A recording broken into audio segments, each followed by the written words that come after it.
Retrouvez les recettes 750 grammes avec Samsung. On vous propose une recette très légère à base de verveine. Les blancs de volaille en vapeur de verveine, vous allez voir, c'est super bon. Alors tu vas commencer par assaisonner tes blancs de volaille. Alors c'est très important, il faut que ça soit bien assaisonné. C'est pas parce que c'est léger qu'il faut mal assaisonner. Donc première face, du sel, du poivre. Vas-y, tu retournes même pas. Poivre du moulin. Parce qu'en fait la vapeur va laver, tu sais, un petit peu l'ensemble. Donc il faut vraiment bien assaisonner, sinon ça va être un petit peu fade au final. Je te les retourne, reste sur le poivrier. Alors, tac, en même temps du poivre. Voilà, on assaisonne bien la deuxième face. Voilà, et on va les poser sur le petit plat vapeur. Tac. Ok. Pour l'instant, ça va. Alors, jusque là, ça va. J'ai un petit peu de carottes. Alors, en fait, on fait un plat pour deux, là. Hein. C'est vraiment équilibré comme plat. Voilà, vraiment 5 fruits et légumes par jour. Tu vas voir, on va être à... C'est parfait. Quasi la portion. J'ai une petite courgette comme ça que je taille en petits biseaux. Tout simple. Hop. Elles vont rejoindre les carottes et la volaille. Ça va faire de la couleur en plus. Ouais, c'est important. Et puis tu vas voir, avec cette cuisson, c'est une cuisson qui va durer une dizaine de minutes, 10 à 12 minutes. Et on va garder les légumes croquants, on va garder aussi les vitamines, c'est ça qui est important. Hein. Ok, tac, tac, tac.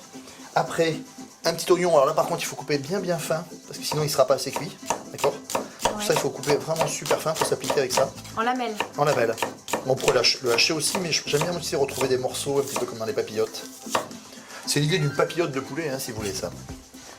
Alors, on a préchauffé notre four vapeur. Et dans ce four, vous avez une double cavité qui vous permet de cuire à la fois une cuisson vapeur et à la fois une cuisson traditionnelle. C'est vraiment très pratique. Alors, c'est parti. Regarde, les petits oignons. On pourrait mettre une petite échalote. Hein.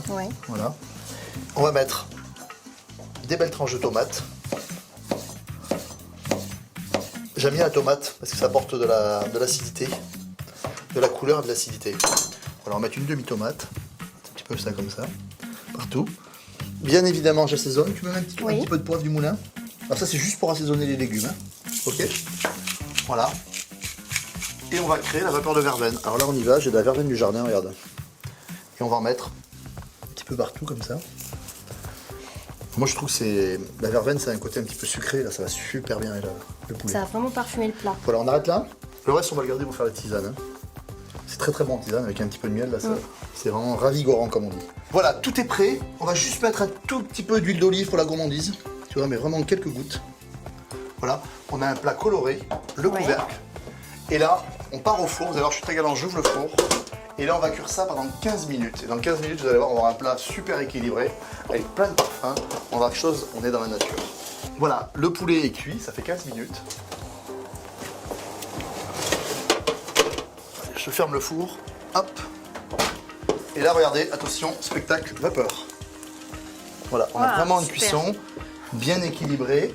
Et si tu regardes tous les légumes, ils sont encore un petit peu croquants et tout est nickel. Vous avez vu comme c'est simple et ça sent ce côté verveine, là, vraiment, c'est vraiment très bon. Et le plat est vraiment beau à regarder en plus et ça a l'air délicieux. Des couleurs, 5 légumes par jour, c'est à vous maintenant.